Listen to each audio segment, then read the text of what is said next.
এখানে সহসভাপতি সহ মাননীয় সদস্যরা আছেন। তা আমরা এখন শুরু করেছি দফাওয়ারি আলোচনা। আমরা আগেও বলেছি যে স্প্রেডশিটের সংক্ষিপ্ত হা না জবাব দেওয়ার জন্য যে কাগজগুলো হয়েছিল তাতে করে অনেকটা বিভ্রান্তি সৃষ্টি হয়েছে, মিসলিড করা হয়েছে। আমরা বিস্তারিত প্রতিবেদন তখন জমা দেবো বলেছিলাম, সেই দিনই আমরা একটা কনস্টিটিউশনের উপরে বিস্তারিত প্রতিবেদন আমরা জমা দিয়েছিলাম। এরপরে আমরা বিচার বিভাগ, প্রশাসন এবং নির্বাচন ব্যবস্থা সংস্কারের উপরে বিস্তারিত প্রতিবেদন আমরা জমা দিয়েছি। আজকে হার্ড কপি ট্রান্সফার আমরা হ্যান্ডওভার করেছি, আগে সফট করে দিয়েছি।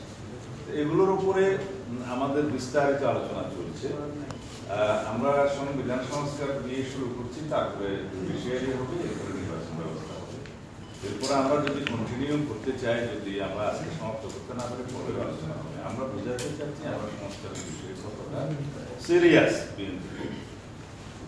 আর যদি ভিতরে যাই তাহলে বলতে হবে যে কনস্টিটিউশন রিফরমেশনের বিস্তারিত প্রতিবেদন, তার মধ্যে 131টা প্রস্তাব আছে, কিন্তু আমরা পেয়েছিলাম স্প্রেডশিটে মাত্র 70টা দফা, যার ফলে বিভিন্ন বিষয়ে আমাদের বক্তব্য দেওয়া তখন আপনাদের সবাইকে জানাতে পারেন, যদি বিস্তারিত দিয়েছি। তার উপরে এখন বিস্তারিত আলোচনা হচ্ছে, আমাদের দফাওয়ারি আলোচনা চলেছে। আমরা সংবিধানের প্রস্তাবনা থেকে শুরু করে প্রজাতন্ত্র এবং রাষ্ট্রের মূলনীতি, তারপরে ফান্ডামেন্টাল রাইটস থেকে শুরু করে দফায় দেওয়ার আলোচনা করব। বিস্তারিত আলোচনা করে কতটুকু কি অগ্রগতি হয়েছে সেটা আপনারা পরে জানতে পারবেন, কিন্তু মোটা দাগে বলতে পারি সংবিধান সংশোধনের বিষয়ে যে সমস্ত মৌলিক প্রস্তাবগুলি আপনারা দিয়েছেন সেই বিষয়ে আমরা আলাপ আলোচনার মাধ্যমে চেষ্টা করবো একটা জায়গায় আসার জন্য। আর যে সমস্ত বিষয়ে আমরা একমত হয়েছি সেটার সংখ্যা আছে, আপনারা জানেন যে সেটার সংখ্যা খুব বেশি না, 25টার মধ্যে। তারপরে 25টার কাছাকাছি কোনো আংশিক একমত আছে এবং অন্যান্য বিষয়ে মন্তব্য আমরা আমাদের দিয়েছি, কিন্তু বাকি অধিকাংশ বিষয়ে স্প্রেডশিটে আমরা কখনো একমত হতে পারিনি।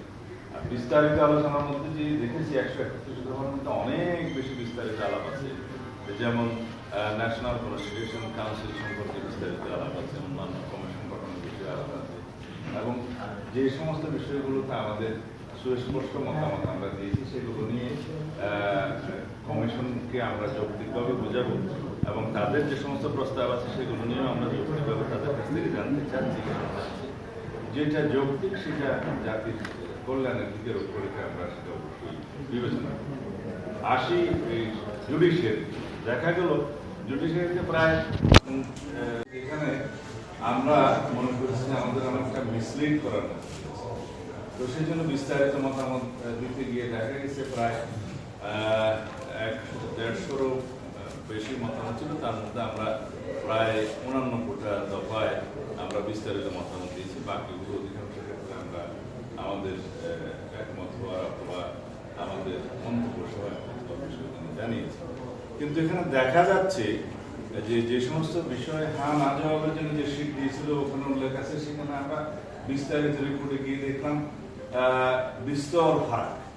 যেমন বলা আছে যে আর্টিকেল 95 সংশোধনী ব্যতি রেখে এখনই যদি বিচারক নিয়োগের প্রক্রিয়ার জন্য বিচারক নিয়োগ অধ্যাদেশ জারি করা হয়, যেটা করেছে এবং হাইকোর্টে চ্যালেঞ্জ হয়েছে বলে আমি জানি, সেইটার ক্ষেত্রে এখানে বর্তমান সংবিধানের অবস্থা বহাল রেখে বিচারক নিয়োগের অধ্যাদেশ এবং তার অধীনে কমিশন গঠন করার প্রস্তাব করা হয়েছে। যদিও আইনটার মধ্যে লেখা আছে যে কাউন্সিল, কিন্তু প্রতিবেদনে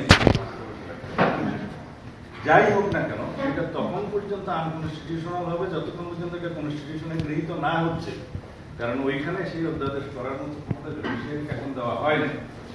মোরওভার আর্টিকেল 116 অ্যামেন্ডমেন্ট না হওয়া পর্যন্ত অধস্তন আদালতের নিয়ন্ত্রণ ক্ষমতা নেওয়ার জন্য সুপ্রিম কোর্ট কর্তৃক চিফ জাস্টিসের অধীনে থাকার জন্য, যেটা আমরা প্রস্তাব করেছি বিচার বিভাগের স্বাধীনতার জন্য এটা করা দরকার, কিন্তু যতক্ষণ পর্যন্ত সেই সংশোধনীটা গৃহীত না হচ্ছে ততক্ষণ পর্যন্ত সুপ্রিম কোর্টের সেক্রেটারিয়েট প্রতিষ্ঠা করা সেটা কতটা সংবিধান সম্মত হবে সেটা আমার প্রশ্ন রইল। সেটা বিচার বিভাগ কর্তৃক সংবিধান লঙ্ঘনটা খুব একটা আমার মনে হয় সমীচীন হবে না, সমীচীন হবে না। এছাড়া আর্টিকেল 147-এ আমার যতটুকু মনে আছে যে রাষ্ট্রের সাংবিধানিক পদাধিকারীদের ক্ষেত্রে রাষ্ট্রপতি থেকে শুরু করে যতজন সাংবিধানিক পদাধিকারী আছে তাদের বেতন ভাতা অধিকার ইত্যাদির মধ্যে এখানে ওয়ারেন্ট অফ প্রেসিডেন্ট অনুসারে বিবৃত আছে। সেই জায়গায় ম্যাজিস্ট্রেট সহ বিচার বিভাগে কর্মরত যারা তাদেরটা এখানে নিশ্চিত করার জন্য এই আর্টিকেলের মধ্যেই প্রস্তাব করা হয়েছে নিয়ে আসা। এখানে বিষয়টা হচ্ছে যে অন্যান্য রাষ্ট্রের অঙ্গে যারা তাদের এই সমস্ত বেতন ভাতা পারিশ্রমিক অধিকার সংবিধানে থাকে না, এটার জন্য আলাদা আইন করা যেতে পারে স্বাতন্ত্র বিচার বিভাগের স্বাতন্ত্র। এই ক্ষেত্রগুলো আমার মনে হয় আরো বিস্তারিত আলোচনার দরকার আছে। আমি বিচার বিভাগের কোনো বিষয়ে কোনো হার্ড করতে যাচ্ছি না, কিন্তু সবকিছু কনস্টিটিউশনাল হওয়া উচিত, সবকিছু বিধিমাফিক হওয়া উচিত, সবকিছু সংশোধিত হওয়ার পরে কার্যক্রম করা শুরু করা উচিত।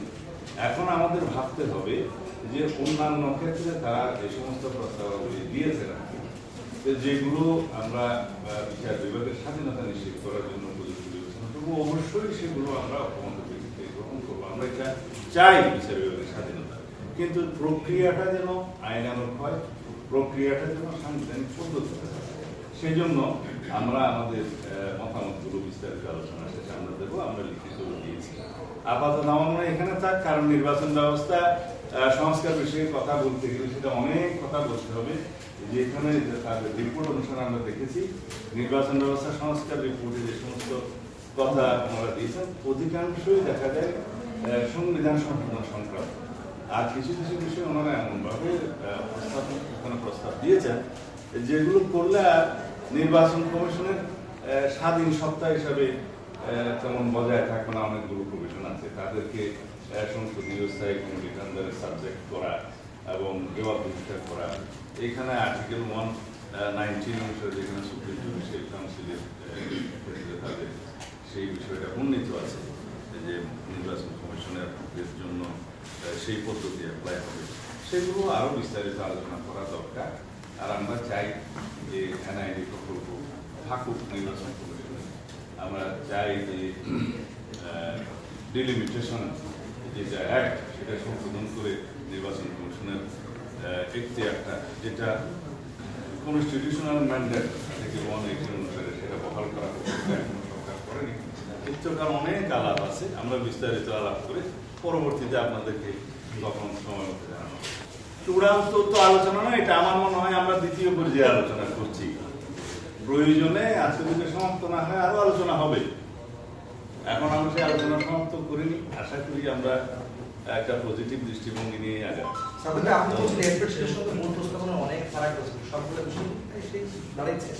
স্প্রেডশিট গুলো দিয়ে ওনারা আসলে এটা বিভ্রান্ত করেছেন আমাদের সবাইকে, বলতে গেলে মিসলিড হয়েছে। এটা